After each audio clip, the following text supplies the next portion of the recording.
afternoon, everybody. Thank you. I was about to say thank you for waking up. I'm sorry, but hey, thank you for coming to another episode of. You know what? Hold on.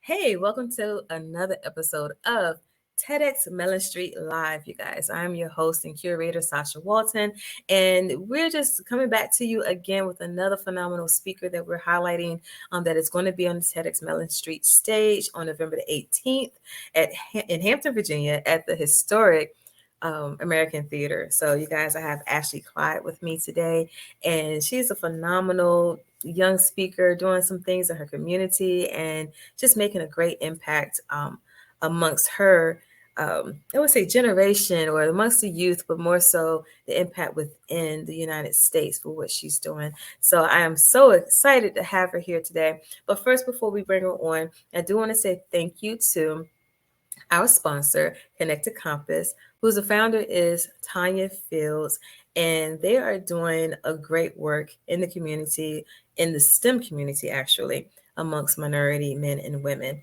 So just really just advocating for more minorities in the STEM field and technology and AI and everything in between that falls under STEM. So thank you so much for being our sponsor and impact that you're making within the community as well. And so I'm just going to go ahead and bring up Ashleigh and just say, hey, Ashleigh, how are you today? I'm great. How are you? I am wonderful. I'm wonderful. I'm glad to have you here. Thank you so much for being here. I'm so excited that you're even a part of the TEDxMellenStreet, I would say crew, and the group of speakers that we have. So thank you so much. So how have your week been? It has been great. I'm here at Hollins University, my school right now, so classes have been going pretty well. Awesome, awesome, awesome. So, I know a little bit about you. So, I want you to take the time and tell everyone who's watching who is Ashleigh Clyde. Yes. So, as Sasha mentioned, I am Ashleigh Clyde. I am a dedicated youth advocate. I'm a journalist, a researcher, and an international speaker. I hail from the DC, Maryland, and Virginia area. I recently received a commendation resolution from the Virginia House of Delegates for my historic speech win and my leadership in our community. As a youth reporter, I amplify the voices of my peers and shed light on important issues. I contribute to publications on youth participatory action research, and which recognizes, the power of young people as agents for change. Awesome, awesome, awesome. I'm sitting here like listening to you, and I know you're, in your second year of college and at Hollins University, and you're 19, and and I'm like, wow, you have accomplished so much so far. So, and I know that they're behind the purpose and the passion for what you have for advocating for youth, being a youth advocate. What's your backstory? Like, how did you get involved in that? Right. So it all started really when it all started in entertainment. Upon like watching movies and television shows, and I was seeking the youth perspective on a lot of the opinions that I had with politics, with the entertainment industry. A lot of the youth issues that I was seeing throughout the world, politically, economically, through the entertainment industry even, I saw that there was no youth perspective in these leadership chambers, in these chambers for influence, in politics, when they're talking about social media or youth mental health. Where's the youth? Where's the youth in those conversations? And so it all started when I was 16, and I really wanted to find some. It was a particular movie that I had watched, and I went on YouTube to see if there was reviews of this particular movie from youth, but it was just, people who are older, obviously they're seasoned professionals, but I was looking for a person who was my age to really shed light on how they felt about this, youth targeted film. Mm. And I started being a part of an entertainment reporting and journalist group that was just for youth.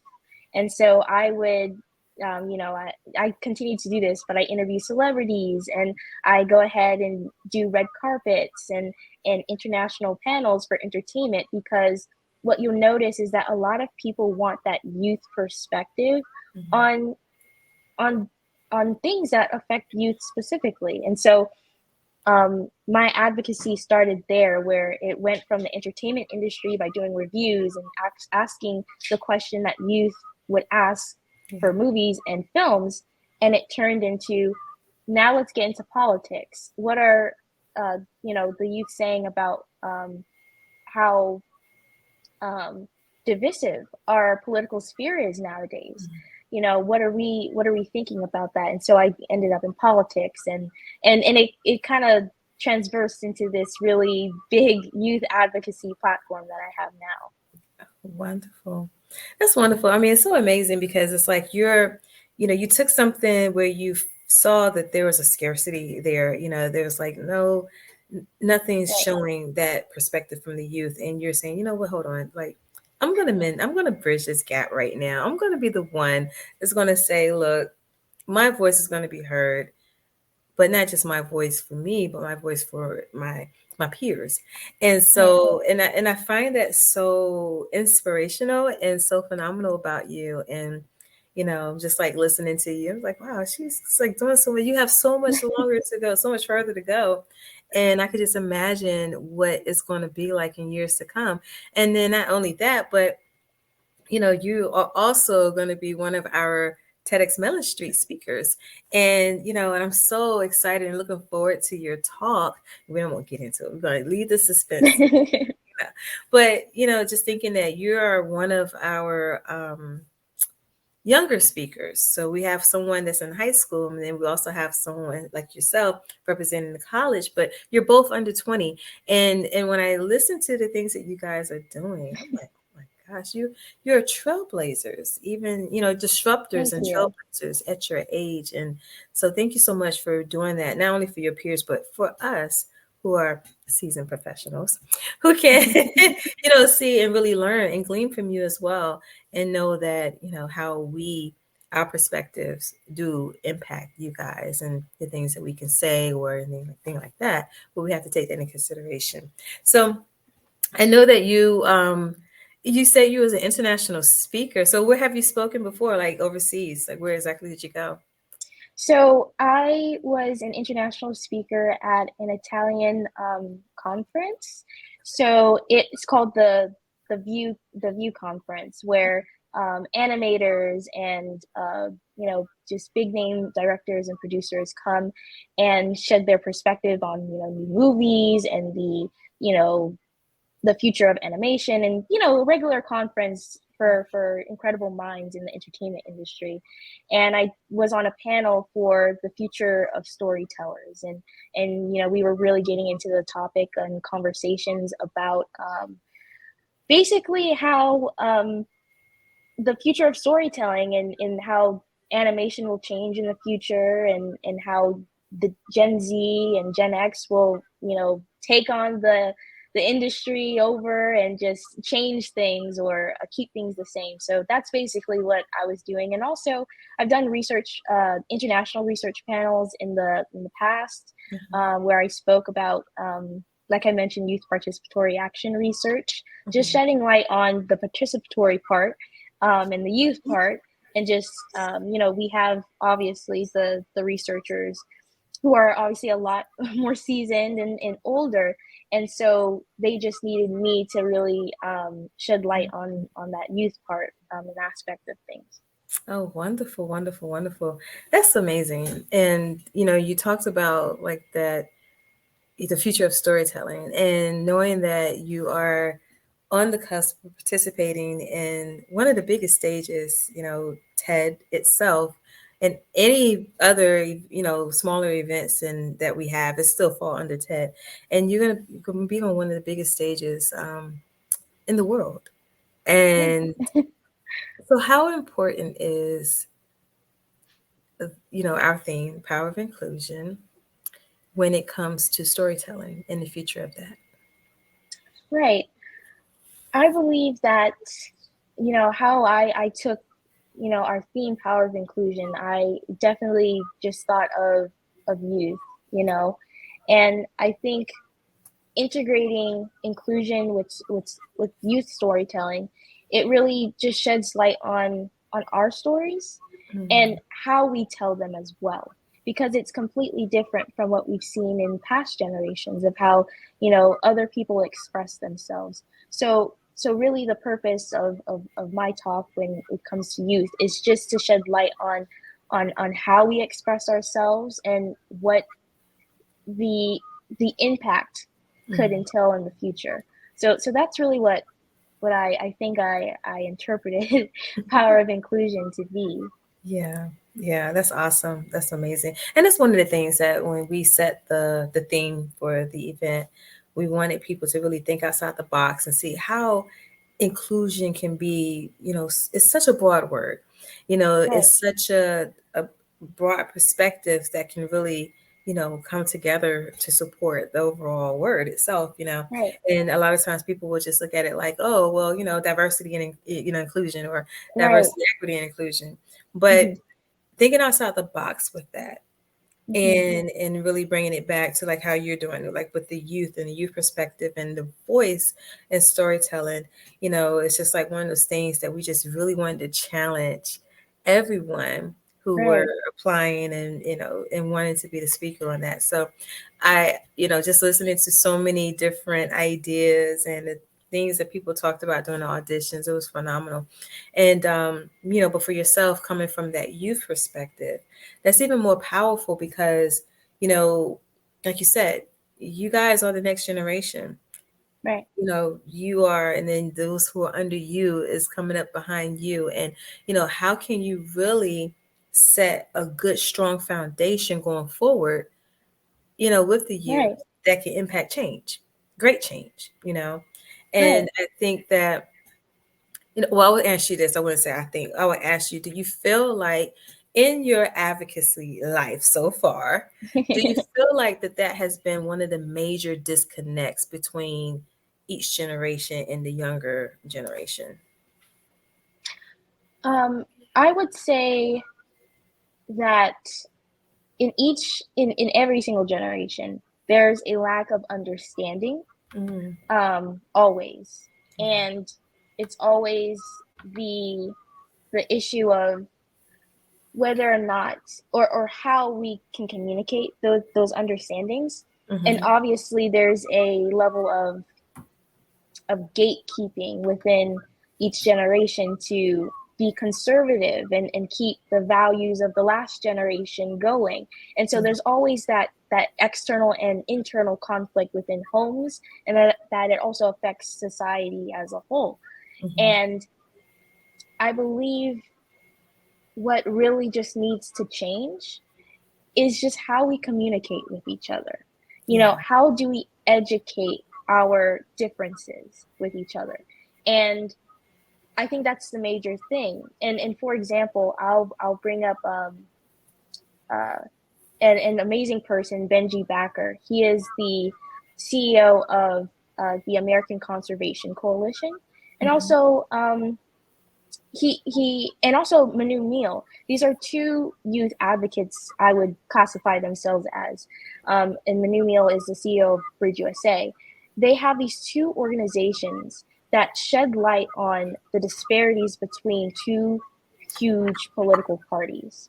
Okay. And it really, and when you get involved in these types of organizations and you see how these youth are going out and placing themselves as leaders in these really divisive fields, it goes to show how effective it can be. I mean, these two people have, really inspired me to take on some serious issues and to speak about these problems. And so it's just quite it's quite fascinating that when youth do open their mouths and share what they want to voice Mm-hmm. to the next generation and to past generations, it can create effective and feasible change, in my opinion. So Oh, that's wonderful. Yeah, and I do agree with that. Having that physical change and the impact in that manner, that's phenomenal. Actually, just talking to you is just so uh, freeing and liberating, and it's just listening to you. I'm just so, I know your parents have to be proud of you, oh, and also you say you have a twin sister, and you actually have a book and journal already out. Um, is it available like on Amazon or on your website? yes. And tell a little bit about the book. Yes, of course. So the Adventure Prayer Journal for Kids is essentially a way for youth to take control and to take the lead on their religion and how they speak with and communicate with God. So basically, in essence, what the problem that me and my twin sister and my mom saw is that the youth, will go to their parents most of the time with uh, issues that they have. But really biblically in the Bible, it really puts emphasis on our relationship with God Himself, that personal relationship. And so that's what this journal is for. It's for youth to learn how to pray and how to communicate with God effectively so that they can have a personal relationship with Him. Mhm. So that ensures that the next generation of kids moving forward have that really deep connection with God in order to really express themselves in a way that other children may not be able to do. So it's a great workbook. It's a really fun and interactive resource as well. So yes. Awesome, awesome, awesome. So you're just doing some amazing things. So what's next for you, Ashley? Like when you look down in the next year or two, after you've hit the stage, TEDx is over, done. Like, what's next for you? Right, that's a big question. So what's next for me is obviously to continue my youth advocacy. That's definitely something for me in the future. I hope to pursue commentary on platforms like these that shed light on issues that we can potentially solve, and hopefully bringing solutions to these platforms. And also, I would say in the more long term, finish university and pursue a broadcast journalism uh, career, and become more educated. Oh wow, yes, that's. I mean, I know you have so much money, and things can change because you could have a whole bigger list of things. Not to change in backwards or anything, but change Right. upwards anyway. Yeah. So many things can happen, but I know there will be many great things for you. I can see it already. And thank you so much for being here today. And any final words of wisdom like you would like to share with the audience? I would just say that at the end of the day, just make sure that you voice your opinion and you say and show who you are, because you might not know who hears you.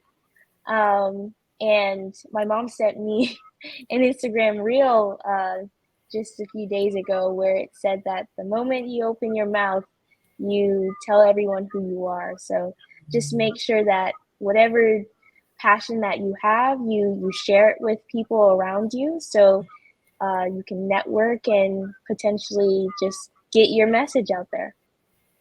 That's awesome. Thank you so much, Ashley. And thank you, everybody else, for watching. Remember, TEDxMellenStreet will happen on November the 18th at the Historic American Theater in Hampton, Virginia. And we're looking so forward to being there with all the 19 speakers, which includes Ashley.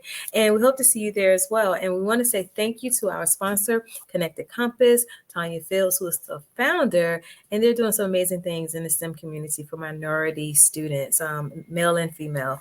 Not even just students, but just general, just whether you're adult or a student, they're doing some mighty work for that community. So thank you so much. Thank you again, Ashleigh. You guys, we will be back with some more podcasts, more episodes with some more phenomenal speakers. And so until then, we'll see you next time, and bye.